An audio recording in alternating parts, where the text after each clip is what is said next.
So different one for me this. This is the Bridgewater canal, which runs from Manchester and it goes down into Cheshire, so it's kind of got two arms to it.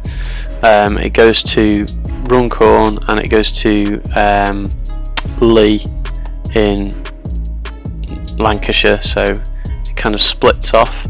It's a big canal, and it would have seen quite a bit of traffic back in the day. It was built in 1761, so it's got a bit of age about it, and that might be a bit of an indication as to why this has happened with the modern weather conditions that we seem to be having. And this collapsed on the 1st of January 2025, and it wasn't really anyone's fault. It wasn't neglect or anything else. It was just literally the volume of rain that we had last autumn and into December, and this is an elevated stretch of canal which is almost like an aqueduct. You can see here how much has moved, how much was taken away from the canal. You can see coming up to the point where everything's still intact. The canal's like maybe 4 or 5 feet deep, and but because it's such a flat area, the distance to the next lock is quite a long way, so that's where all the water has been held back. But here you can see the full kind of extent of the washout and how elevated the canal is. So on the other side is about 9 acres of flood water. I'll get to the point of talking about that in a minute, but you can see the extent of the washout here and how many thousands of tons of soil, earth, stone have washed down into the field. And back up there again is probably, I would say, 500 metres worth of compromised canal. But again, we had so much rain over December that it just weakened everything, and everything was saturated, everything became mud. And then with this canal structure, which is probably 150 years old or more, it just gave way. It couldn't hold on to it anymore, and there was a slight increase in weight of water in the canal itself, and the bank just gave way. So the field here to the right of the ditch is about 11 acres, and it's rough grazing, and it's owned by the National Trust, who the farmer, who is Will Blackburn, he's the tenant on that land. And you can see the boundary hedge there where it stops, and here this is Will on the right, that's me on the left, and Dan Jones is the digger, owner and operator, and he's looking for a culvert in this hole, and the culvert is the drain for that flood, that 9-acre flood on the other side of the bank. And Will's convinced that he's within a few metres of it here, and I'll break the surprise, we didn't see it or find it.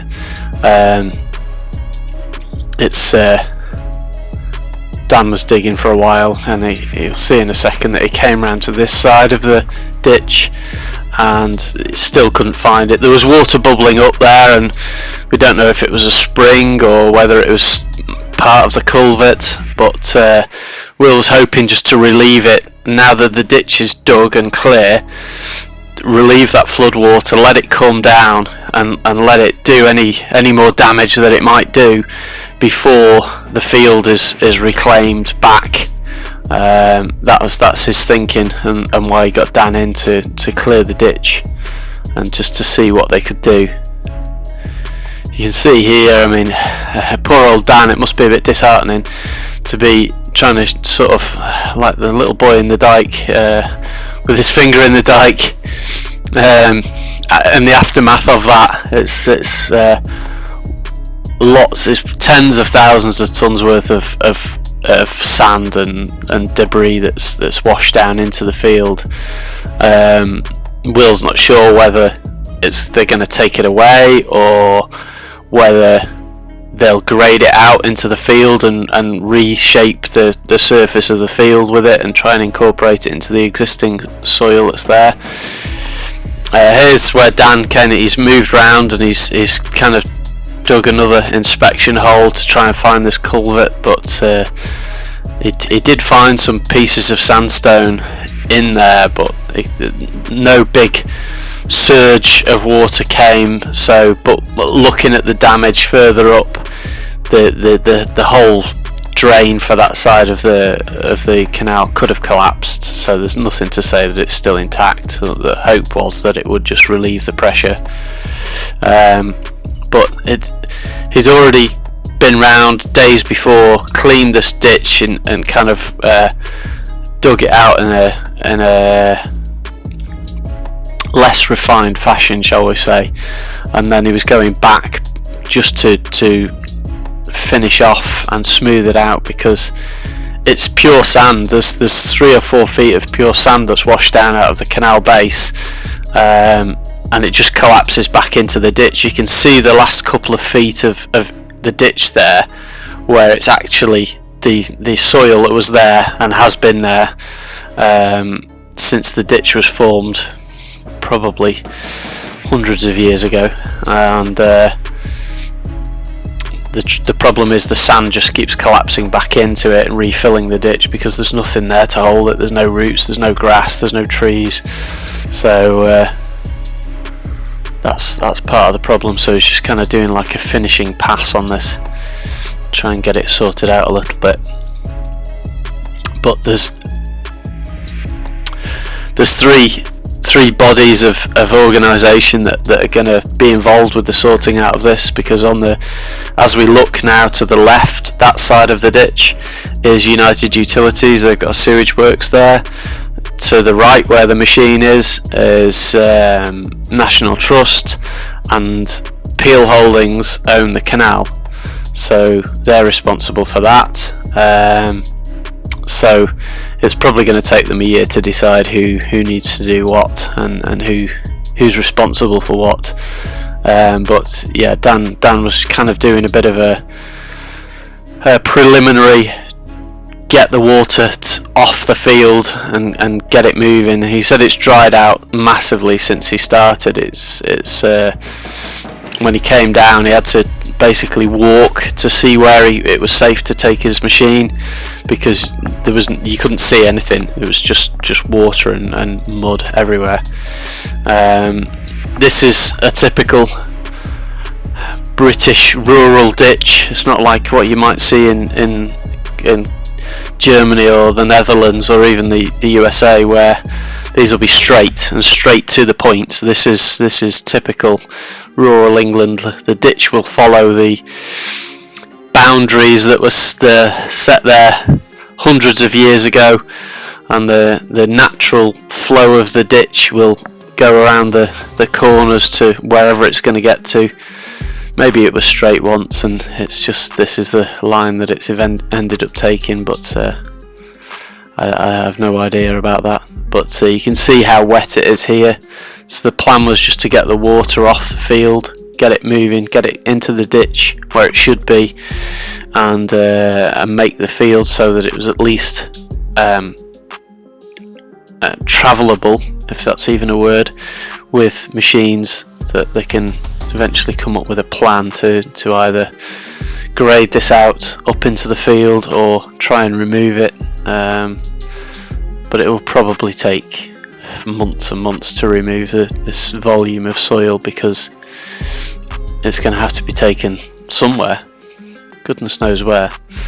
So yeah, this comes round to the boundary and just coming up to the edge. This is about as far as the sand actually washed, because this ditch and this next piece of hedge here, that sort of kind of kept it back, and it ran out of speed by the time it got here. This is looking back down towards the Cheshire sort of M6 direction. Not that makes a lot of sense to most people, but you can see that the original retaining walls there have just slid into the bottom of the void that was left after the huge rush of sand and water and everything else that went out with it. So there's a few trees, but you can see why it probably collapsed here, because there wasn't a mass of root structure to hold the soil together. And then when it got so wet and so waterlogged and so saturated, the banks essentially became mud, and that's when it finally gave way. And we did have a huge amount of rain at that point in January, or in end of December into January. We had masses of rain and everything was saturated. So you can see here I've just kept to the left side of the canal, keeping away from those people with the drone. But again, there's sand and stone that's washed down into the bottom, an inordinate amount of rubbish that people have dropped as well. You can see that, but it wasn't sort of like where I live in North Manchester. We have narrow canals, so in most places you couldn't pass, 2 boats couldn't pass, but this is quite a wide canal. It's one of the main canal arteries that would have been built. So there's a wide barge up ahead. Apparently there's about 30 boats that are stranded in the canal that just obviously are sat on the bottom. They can't go anywhere, and because it is so flat here, the distance between the locks is a long way, so they're going to have to build some temporary cofferdam lock type situation to enable these boats to be refloated and get them out of there, because this reconstruction is going to be years. It's not going to be a few weeks worth of work. And you can see Dan there looking for that hole. But you can see the stanchions on the concrete feet on that electric pylon that just went past, and how much they're exposed and how deep they probably go.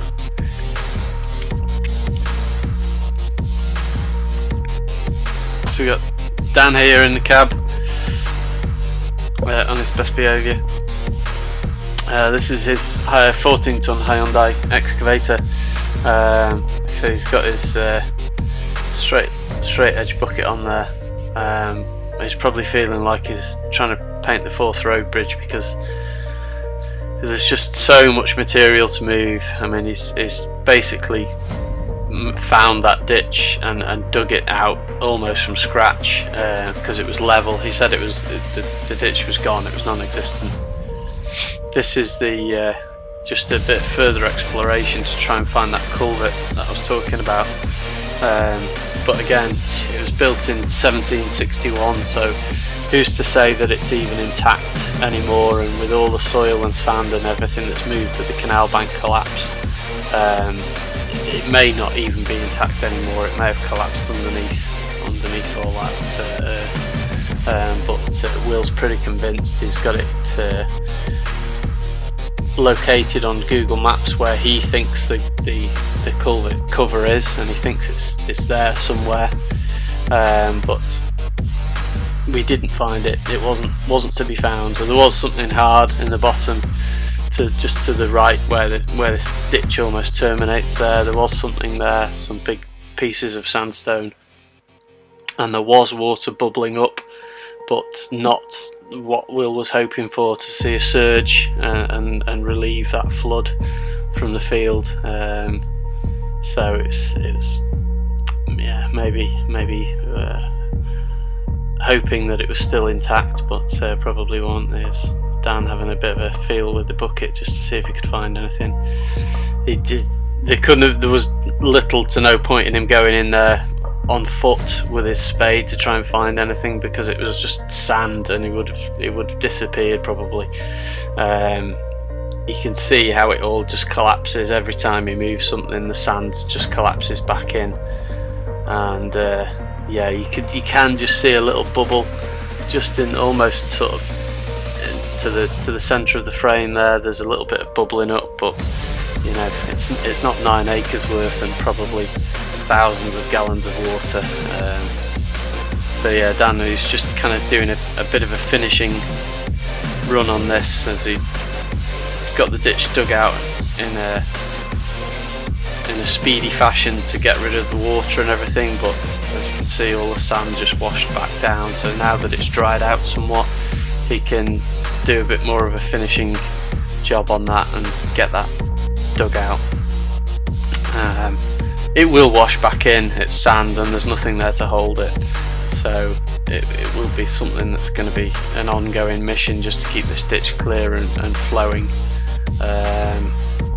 But you can see most of the field has dried out now, so that almost all of the flood water has disappeared off that field, and then it's, again, like I said, it'll just be up to the concerned parties to decide who's doing what and how they go about fixing this situation. And probably the most sensible plan of attack would be to grade that soil and sand out and just push it up into the field and try and incorporate it into the existing soil structure. But knowing how things are going at the moment, somebody will probably come up with some bright idea about how to fix it. It'll be the least practical solution ever, but there you go.